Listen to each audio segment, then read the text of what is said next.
Hey folks, it's Jerlene and I'm live. Okay, I'm late. I'm late. I know I'm like super late. I couldn't find my intro music. I had a lot of notes. I needed to comb my hair, but then I wasn't really planning on combing my hair. But anyway, I'm here. It's Jerlene. I'm live. All Politricks are local. Apologies for the delay. Ladies got a life. So I got to kind of flow with it.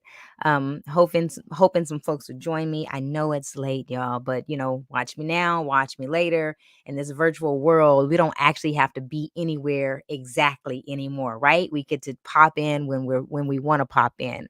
So if you're joining me, please let me know you're here. Give me a thumbs up, give me some love. Wow. I got a lot of notes. The only problem, I hand wrote them.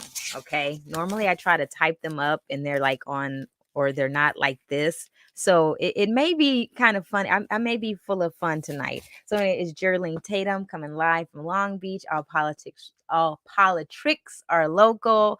I'm just a mother with a voice, not just a mother. I am a mother with a voice. I'm not afraid to use it. Started this little experiment of having conversation about politics um, back in 2019. So I call it like a big experiment. And since we have an election coming up in June 7th, I decided to have a conversation about local politics and just like share some things. So the last few weeks have been quite interesting, y'all. I have become I have received a little bit of extra attention that I didn't quite expect. I have fake profiles making commentary about me. I'm have videos for what I hear where people are calling me out for something I didn't do. Um, uh, Supposedly I live in a glass house or something. I didn't know I had made it to the big time to be able to live in a glass house yet. So if you saw that video, you probably know what I'm talking about. Thank you for the folks that gave me heads up and all the information and stuff. I guess it's just part of what I'm gonna have to go through, right? So I did some commentary a few weeks ago that I keep sharing over and over and over again, talking about using my voice and how I'm gonna keep using it. So anyway, I'm here. Let's see, where am I going to start tonight? So there's so much going on, and let me check in. Let's see who has joined me tonight. So give me just a moment. Let me see if I can figure out who has joined me. Let me pull up over my little device over here. So when I get ready to go live, I have a little office area, a little space in my home that I've converted as an office area.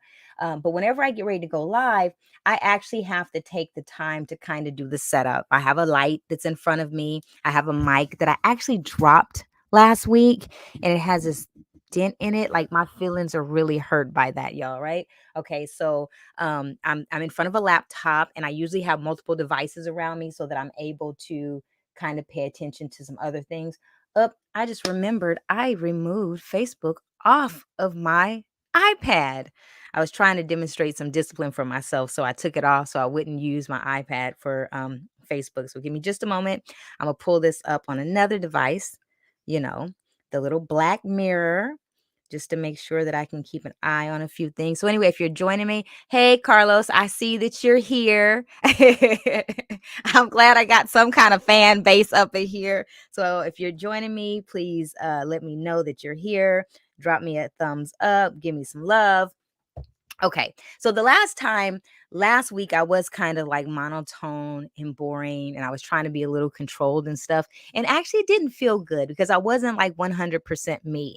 The online, I would say online. I don't want to call them attacks, but the online attention that was directed at me, I didn't really like it. So I was trying to kind of settle into that a little bit. So I'm really gonna just talk about some more of the local politics. As I shared in previous videos here in Long Beach, in our local area. We have our local government is the multiple spaces have been opened or up for election or reelection. And in Long Beach, it's the mayor, it's the odd district councilmatic districts 1, 3, 5, 7, 9. We have 6 current council persons, so 6 of the 9, if I'm correct, are running for a office. So um either they are running for okay, hold on folks. My Wi-Fi is being real weird, so I need to disconnect some stuff.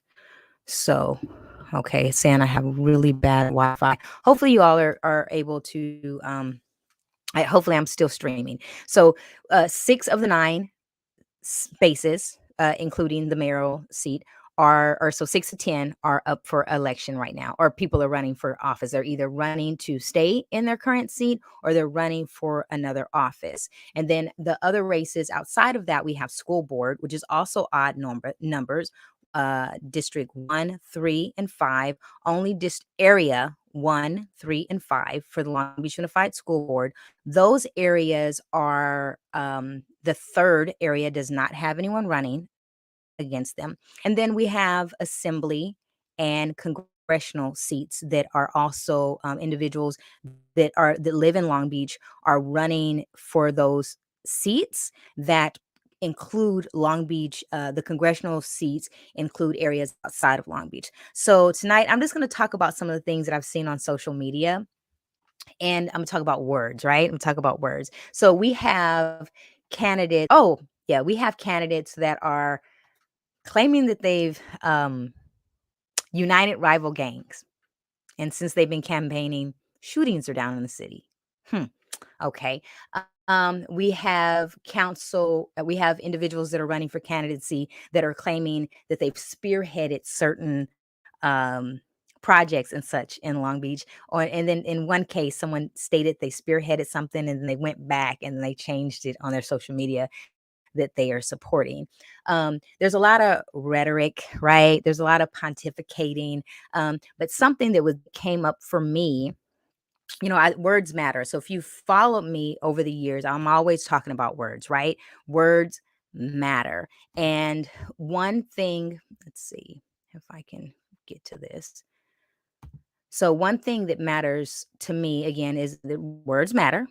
And so when I see these different things, I kind of take a deep look into it, of how are they using their words.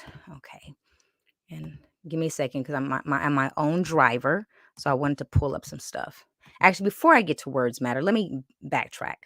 I'm a little excited here, y'all, because I got all kinds of stuff to show you. Give me just a moment. The first thing I'm going to show you, I was talking about some things that have happened to me personally since I went live last time. And one thing that happened is that the attention that I got, that I had someone kind of come at me kind of sideways using some fake profiles. So I wanted to share these fake profiles with you. So I did post this on my page, my Facebook page. So if you're watching this on YouTube, a lot of the conversations that I'm talking about is information that I've seen on Facebook, and I'm referring to Facebook. So if you are watching me on YouTube and you're missing something, it's because I'm referring to what I've seen on Facebook. So I'm going to share something real quick. Like I said, I'm my own tech person. So fake profiles. So since I started doing this, I have received multiple what I could say, I don't call them attacks because I don't consider them to be attacks, because unless you're actually physically putting your hands on me, I don't consider it to be an attack. Um, anyway, folks, I hope everyone's doing well. Give me just a moment here. I thought I had this all. Here we go. All right. So I don't know if y'all can see that. Let me take myself off the screen. All right. So fake profiles. If you're out there in Long Beach and you see these two profiles making comments on a page, they are fake profiles. Okay. So I posted something on my page earlier about like if you're in a group, if you manage a group and you're allowing individuals, whether it's these individuals or other individuals, to be agitators within your group or even put misinformation, you're complicit in that. So, for example, if you check out these two profiles, the Julie Richmond, if you notice, the face has a face of some famous actress, right? But I think it's absolutely amazing and great that someone who does not live in our city, let's see, where does she live? I got to look at this device here. That someone that is a professor of biology at Florida is interested in Long Beach politics. Oh my gosh, y'all, we have made it to the big time. And then her friend Jamie there, Jamie only has one friend, and it's Julie. So if you see these fake profiles, know that they are fake. Don't engage in conversation with them. Report them to the admin of the page.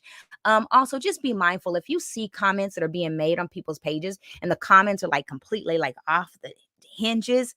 Take a look to see who they're coming from before you start commenting of them. This happened in the last election season where we had multiple fake profiles popping up. And what's interesting, whoever's creating it back at the last election cycle, whoever created those fake profiles were someone who actually had to have known how people were connected with each other, because a lot of the friends were people that were actual friends with each other. The profiles that I've just showed you, I'll pull them back up. These are completely fake, right? If you check out Miss Julie Richmond, that's from Florida, that went to Stanford. First of all, if she went to Stanford, she can't even write a complete sentence, y'all. So please be on the lookout for fake profiles.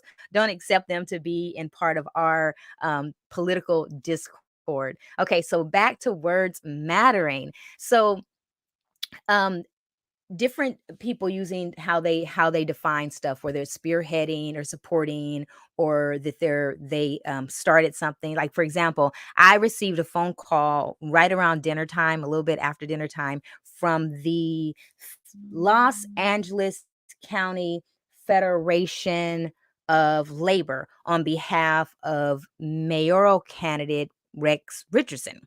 And what was interesting, one of the things that was stated in it was that, let me go to my notes. I got notes all over the place, people.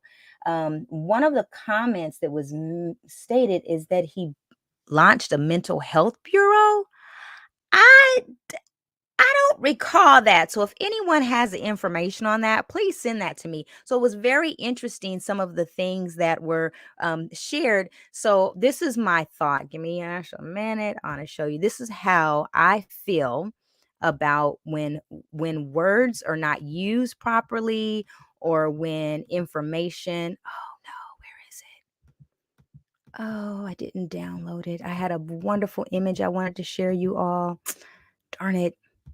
Well, anyway, the image I was going to share with you, it said a half truth is a whole lie. So just remember that. A half truth is a whole lie. Okay?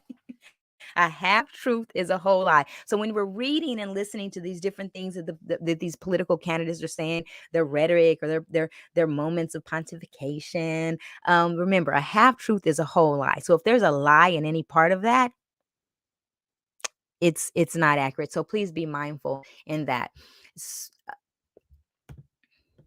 Okay, pull up some of the things. So a couple things that showed up just within the last few days is, oh, I don't have my images together, people.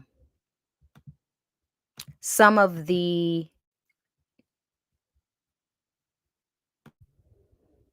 endorsements. So one of the endorsements that came up was an endorsement for political candidate, a mayoral candidate, Vice Mayor Rex Richardson.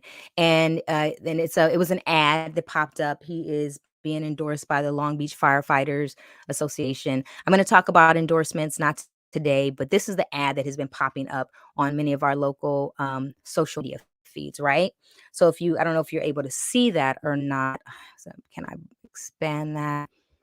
I don't know if I can make that bigger. So, but one thing that the ad says, it says that restored public safety, reduce emergency response times. Again, when you see those type of things, kind of ask yourself, have you experienced that? Is that something you're aware of, or is this just political rhetoric? So one thing that is this a reality is the races that are happening in our local government, they are not going to be won on social media, right? So if you're paying attention, so the information that I'm sharing with people, I'm pulling this off of different social media accounts and I'm sharing it.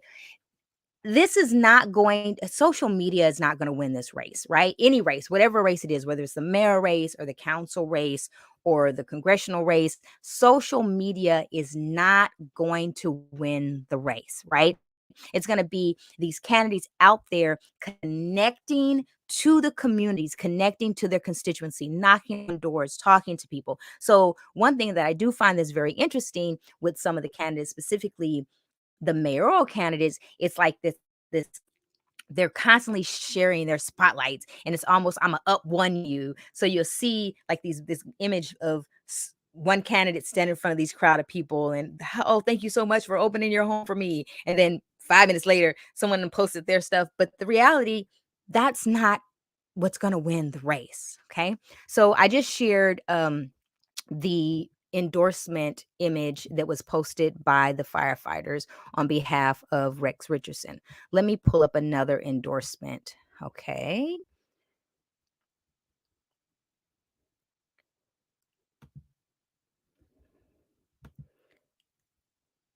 So, Jerry Shipsky, who is running for city attorney, also received the endorsement of the Long Beach firefighters. Now, again, I'm not going to really talk about endorsements today, but this is something that just popped up, I guess, within the last couple of days.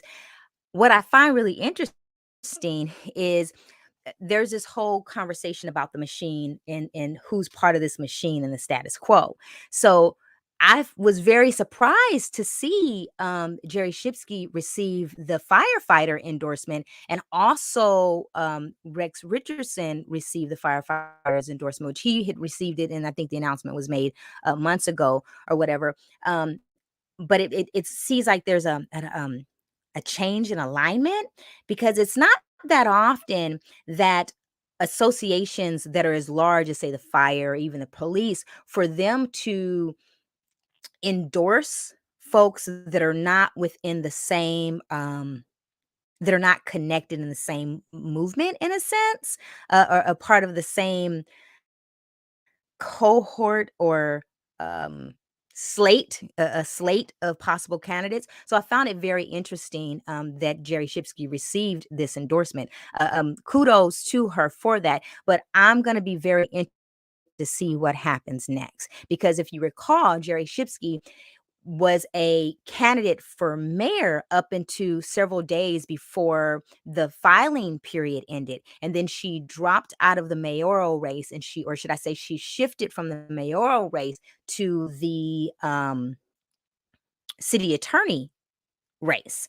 So I'm interested to see what kind of alignment is going to come out of this. And again, I'm going to be talking more about endorsements, so maybe it'll make a little bit sense later. But I found this very interesting, that this happened. So also in the news of endorsements, hold on, give me just a moment. Got to get back to my images. I told y'all I had images today.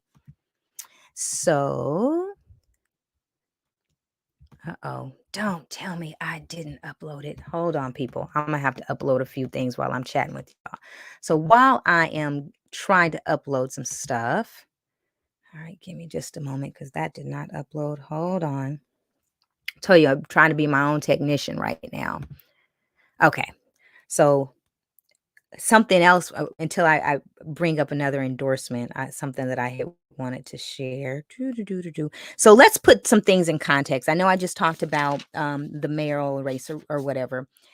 Long Beach, when we talk about, like, I had made a statement about a candidate not being viable. Okay. That's just my opinion, right? But my opinion is based up on some very specific data and information about just the city that we lived in. Long Beach is the 42nd most populous city in the United States.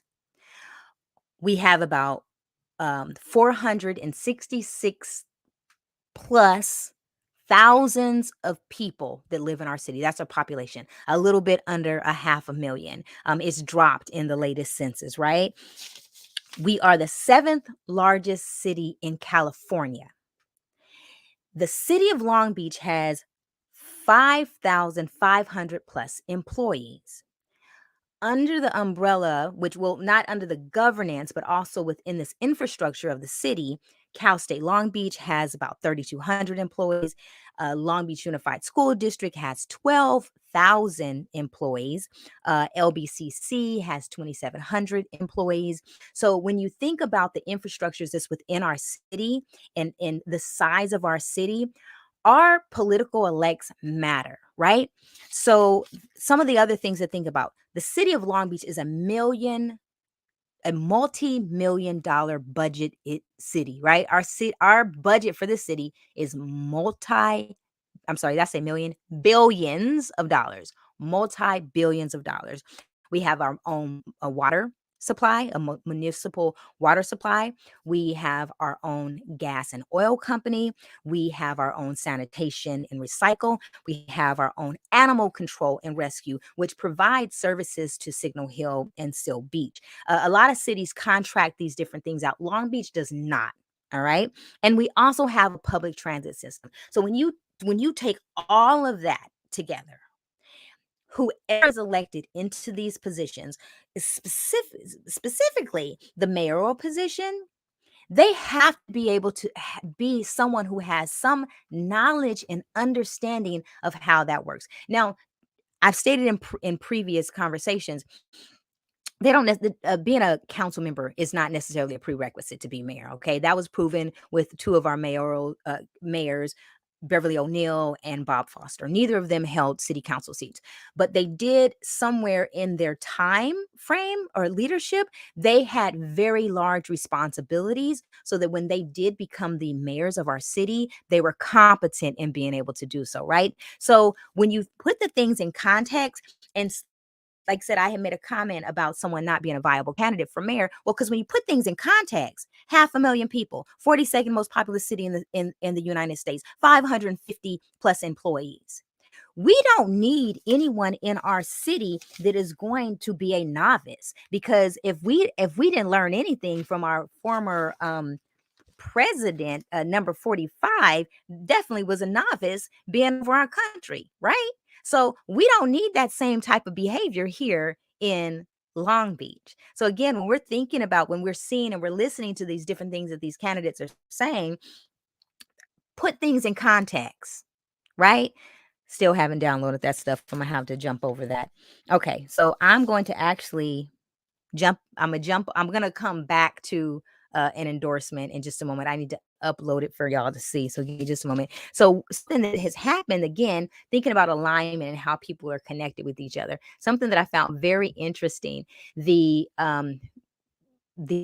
mayoral candidate Rex Richardson, he's been hobnobbing with the former 6th district city council member, chief of staff member, right? The former chief of staff for the former 6th district city council. Yet candidate Susie Price has been hobnobbing with the former 6th district council member. So I find it really funny, again, thinking about the alignments and how people are connected with each other. So this is a picture. And again, I said, these are things I'm just snatching off of social media. This is the council, 3rd district council member that's running for mayor of Long Beach, walking in the Cambodian parade last weekend with former 6th district council member. Yet the other candidate is hobnobbing with the chief of staff of the former 6th district council member. I just thought that was kind of interesting. And again, thinking about relationships and alignment, people are like, well, what does it even matter, Jerlene? Actually, it does matter. There's a lot of history for people who have paid attention to me over the years. I was very critical of our former 6th district council member. Still am. So, I still am. So to me, that's a very interesting relationship and alignment. But the fact that uh that the cohort that existed in that sixth district council office, one is with Richardson, one is with Price. I'm going to be paying attention to that. What is that really about? um okay, all right, let's see. Okay, I can't pull it up because it would take me just a little bit of too much time to actually download it. So the one announcement that came out today is that, and although I believe this actually happened several weeks ago or several months ago, is Susie Price, mayoral candidate, announced her endorsement by the police association. So if you give me a moment, I'm actually going to pull this up on Facebook so you all can see this. How about I do it that way? So, which has been very I don't want to say controversial. The a topic, a topic, who's being endorsed by the police association. So what's interesting, when I kind of went back over some of the history of some of our current council members and the current candidates in these races that are incumbents or have served some type of elected position, most of them at one time or another have received some type of support or funding from the police department. So I kind of find it interesting and kind of hypocritical that different uh individuals in these races are like, oh, they're being supported by the police officers association. Okay, last time I checked your financials, you got a little something something from them too. So I find that really interesting. So anyway, here's the announcement. Let me make sure I'm showing it.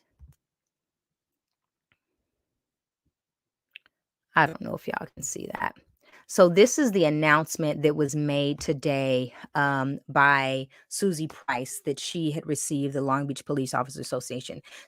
So again, this is something that is very critical. This is what's interesting in past elections. Usually, the police officers and the fire association, those are packed almost like you get two for one. That didn't happen this cycle, and I think part of it is because of this whole, conversation about the anti-police conversation that has been taking place since before the murder of George Floyd. So what's interesting is how, even in conversation that people are like, "Oh, she's being supported by the police officer association." So many folks have been in their past. And the reality is, whoever becomes mayor of this city is still going to have to be in some type of, not still have to be, they will be in some type of alignment with the police association and the police department. The reason why is because they're their bosses. And the one thing about police don't make policies. Our political elects make policy, because if you recall, there was an issue 2020, where there was a certain technique that was being used by the Long Beach Police Department, and it was the mayor that made the decision to tell them to stop using that technique. It was a chokehold, some type of technique. I'm sure I could Google it and find it or whatever. So the reality is, our policymakers are responsible for setting policies associated with the police, as well as setting the budget. So even though folks want to be highly critical of who received a endorsement by the police, it's an issue for anyone. Yet it's also kind of fake, because when it came down to that budget in Long Beach, the police receive about 44% of the budget in our city. I would need to go back and check what the vote was on that budget, but I'm sure it was 9-0. I'm sure every single person that was sitting in that dais voted in favor of giving the police department 44% of the budget, including all these little add-ins that they keep adding. So the whole ideal and concept about who got the fire association, that's a bunch of crap to me. And the reason it's a bunch of crap, because even when you take a look at the different, now I'm getting heated, y'all. When you take a look at the different other organizations and associations that are funding some of these campaigns, like the Democratic parties, and even like the Los Angeles County Federation of Labor, they called me today to give me to tell me a half truths. It's all issues. It's all issues. So again, I just wanted to address that because I find it really kind of one-sided when people want to have that conversation but don't want to look at things in the context. And the thing in the context again is 42nd largest populous city in the United States. 466,000 plus people, nearly a half a million folks in this city, and our police department takes 44% of the budget. All of our current sitting council members are responsible for that, every single one of them. Okay. All right. So let me move on. Okay. So something I'm going to shift gears for a moment. Oh, before I am going to talk about the school board for just a second. But before I do that, when I mentioned earlier about how so many of our current sitting electeds are running for office, a question that I had asked a couple weeks ago, how are they focusing on community? How are they focusing on uh, current policies and doing the in constituency right now if everyone's running for office? So if you watched the last council meeting, our mayor was absent. Y'all want to know where he was? This is where he was. He was hanging out with y'all current president. And I think that's your past president. Now, I don't I he had to have had a reason to go, but one thing about current electeds here, let me take me off screen so y'all got a better picture. That's your current mayor, y'all. So I know when I was watching the council meeting, I was like, "Where is the mayor?" Oh, well, this is like a whole, I'm not gonna say that the brother was campaigning, but one thing that I've learned by folks who are current and who are in office, they have access and resources that people who are not in office have. So they get to be in spaces and places that average candidate can't be in. That means even if it requires them to miss their responsibilities of serving the people. Right. So anyway, I wanted to show that someone had sent that to me and I saw it, I saw it and just kind of went over my head. But anyway, there's that's where he was last council meeting. Okay. All right. So now let me told y'all I had images. Give me just a moment. I don't know if y'all can hear me clicking here. So I haven't had an opportunity to talk about the school board race that's taking place in odd districts, area 1, 3, and 5. There's candidates for area 1 and 5. They're the incumbent for area 3, Juan Benitez, he does not have anyone running against him. So most likely the board will just say, hey, we're keeping him. And then there's no like election that actually takes place because I don't think it has to happen. So anyway, let me share this. Okay, so I was sent a copy of this flyer, right? This is a mailer. It's a mailer that was sent out to individuals that live in area 1, Long Beach Unified School District, board area 1. And it's funny, I received this by like 5 different people. And I did see something on social media. So I said I wanted to address it. So this mailer was sent by Taub on was for on behalf of candidate Nubia. Um, I just went blank. Uh, um, excuse me, y'all. I just went like completely blank. On behalf of one of the candidates, Nubia Flores, and someone had posted, do our Black children matter? Because the one thing that they saw was an absence of Black children. Someone sent me a message and it said Nubia with no Nubians. And they began to like kind of scrutinize it. And I have a lot of thoughts and opinions about just that. The one thought and opinion that I have is, first of all, Taub. I was very critical of Taub in the previous school board election. And the reason why is because to me, they're kind of disconnected from community. So Nubia Flores received the endorsement of Taub. Taub is the Teachers Association of Long Beach. In the previous election, Taub put in $300,000 into one candidate. Are they going to do this for this candidate? I don't know. the when someone sent this to me, they were like, "Oh, wow, this is really bad on the consultant." And I said, "Hold up. The same consultant that is consulting this candidate consulted the last candidate, Eric Mueller, and the candidate before that, I believe, which was Felton Williams. Exact same consultant. So we gonna blame the consultant. No, this is what the Teachers Union Association of Long Beach. So they're like, well, the candidate should have said something. If anyone's familiar with how elections are run, depending on candidate's job is to talk to voters and raise money.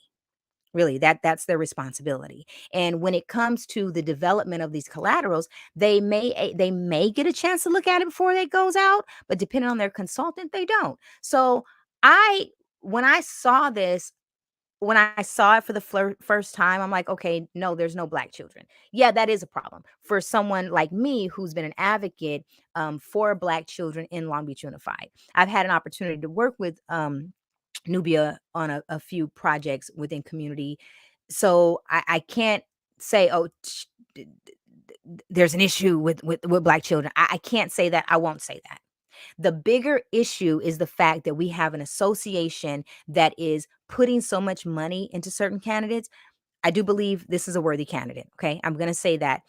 Yet we got other issues here. And it's not the fact that this image does not have black children. Also, and I said I didn't want to spend too much time on this.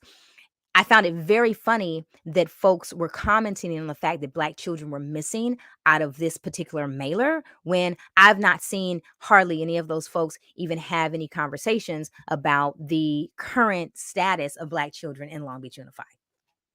Whole nother commentary, but I just wanted to go ahead and address that since I had 5 different people send me that lovely mailer.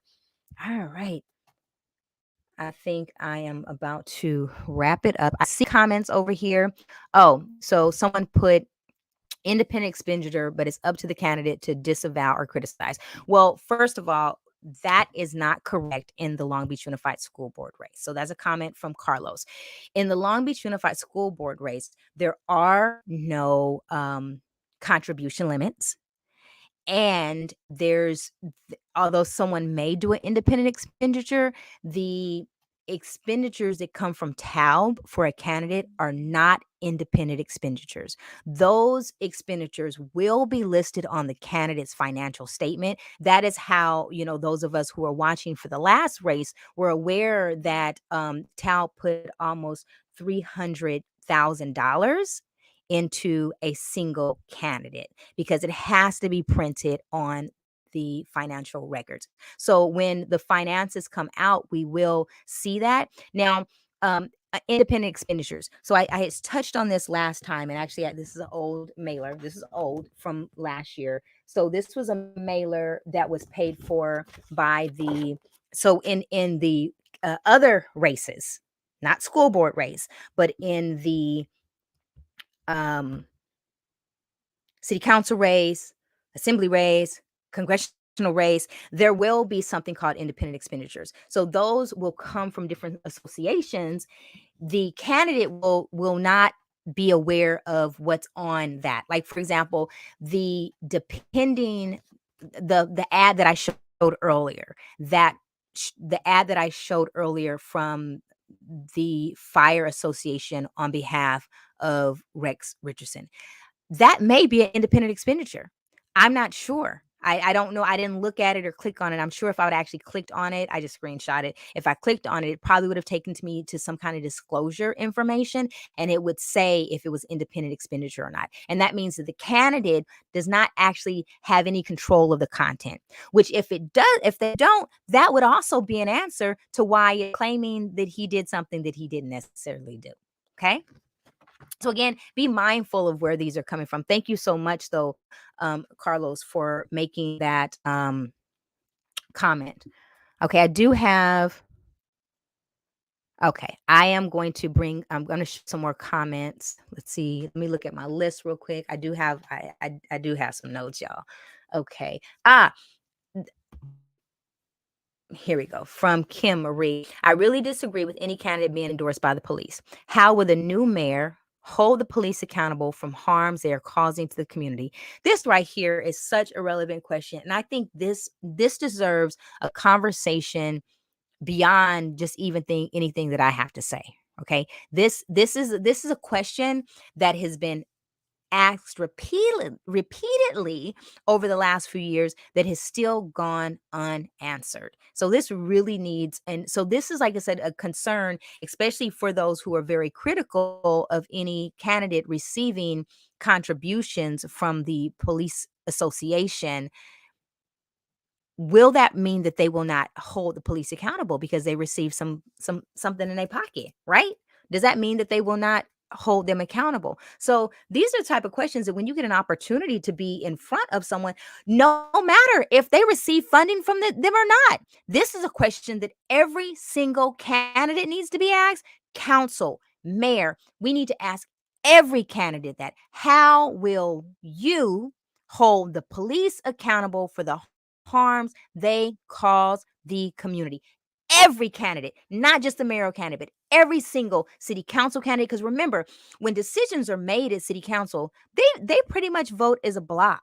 And I've been trying to figure out which candidates or which agenda items have not been voted as that whole 9-0, because I want to take a look at why.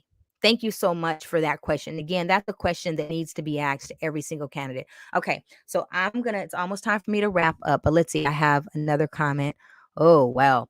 I'm a, I'm gonna just share this comment here, y'all. It's kind of going back to the conversation about TALB.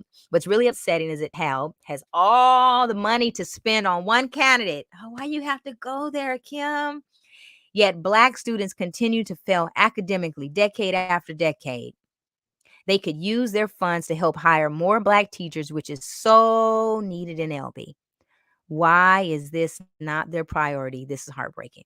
Okay, I'm gonna have to have a conversation just on this, right? Put that there. I'm showing y'all. These are some thoughts. Thank you for people who are engaging with me right now. I really appreciate it because this is only a dialogue when people are part of the conversation. Okay, let's see. Let me go back. All right, all right. Okay. Okay. All right. So thank you, folks. Let's see. I think I have a couple more images to pull up, and I'm going to go ahead and wrap it up. I am going to share an announcement that came out. Man, where is my little? All right. So I saw this. I actually pulled this off of I pulled this off of another candidate's page. I think I pulled it off their Instagram page. Effective leadership is not about making speeches or being liked. Leadership is defined by results, not attributes. I happen to be a Peter Drucker fan. I have read multiple Peter Drucker books. I was actually one of my professors in college was a mentee of Peter Drucker. So I when I saw Peter Drucker, I was like, ah. Although Peter Drucker, y'all, the word was that he was a little anti-Black, but we know that's like the conversation though. We still had great content and conversation when it came to business and leadership. Yeah, this is really interesting. So as people are looking at the different candidates, talking about, leadership is more than about speeches and being liked. Are they just pontificating? This is a bunch of rhetoric, but take the time and listen to that and words matter in these different conversations. And like, again, with words, for example, there's different slogans that different people I've noticed on different campaign pages. Um, one of them was back to basics. Another one is we need public servants, not politicians. I'm 100% with the we need public servants, not politicians. Something that I've observed in some of the conversations, a couple things. One, in regarding to the mayoral race, I was having a conversation with someone about the mayoral race, and they were referencing, okay, I've gone on, I'm gonna keep going just a few more minutes. They were referencing candidate Rex Richardson and specifically his vice mayor. And they're like, oh, well, since he's vice mayor, that means he should be our next mayor. I'm like, no, it doesn't work like that. I'm like, no, he still's got to be invited. So and in that it clicked. I was like, oh my gosh, we have people who are so unaware of the process and how uh, um elevation actually takes place, that it's about election, that they think that because the person is elevated to vice mayor, that they should automatically become mayor. And I think that's so misleading. And that is why I don't, when, and I shared this, I think in my very first commentary, the reason that I just say council member Rex Richardson or candidate and not vice mayor, because people actually think that that means that there should be automatic elevation. Because see, we're taught that, or even in our different organizations, that when you're the vice president, you usually are the next person in line for the presidency, right? Right? So that concept, but that lets me know that we have voters that are not literate in this process. So we have to kind of to educate them in this process and get them to understand they were selected by a group of their peers. That means out of the 9 people that sits on the dais, those 9 people decided if the person should have the ceremonial title of vice mayor. It's usually kind of up until recently, it was almost based up on like a seniority type of thing, and it was also kind of passed along evenly. That hasn't happened in the last few years. The presidents of that change. So just keep in mind. Also, something that I noticed, there's a large group of people that want to change the status quo. I'm tired of the status quo.